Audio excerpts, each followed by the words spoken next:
வணக்கம். தமிழக விவசாயிகள் பாதுகாப்பு சங்கம் சார்பாக செஞ்சி ரமேஷ். நமது நிறுவனர் தற்போது விவசாயிகளுக்காக போராடி நேற்று சிறையிலிருந்து வெளியே வந்திருக்கிறார்.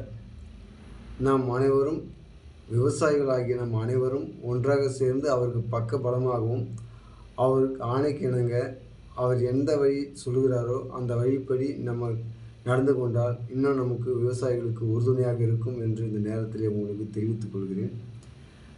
ஏனென்று சொன்னால் விவசாயிகள் அதிகமாக வஞ்சிக்கப்படுகிறது இந்த அரசு. அதனால் எந்த அரசும் நமக்கு ஒரு ஸ்டெடியான ஒரு விலைப்பட்டியலோ இல்லை ஒரு உறுதுணையாகவோ எதுவும் நமக்கு நிரந்தரமாக தெரிவிக்கப்பட மாட்டேங்குது. அதனால் நமக்காக ஒரு போராளி, நமக்காக ஒரு தலைவர், நமக்காக ஒரு சங்கம் என்று அனைத்து விவசாயிகளும் ஒன்றாக சேர்ந்து நமது ஈசன் முருகசாமி ஐயா அவர்கள் பின்னாடி நம்ம தொடர்வோம் என்று இந்த நேரத்திலே கேட்டுக்கொள்கிறேன். நன்றி, வணக்கம்.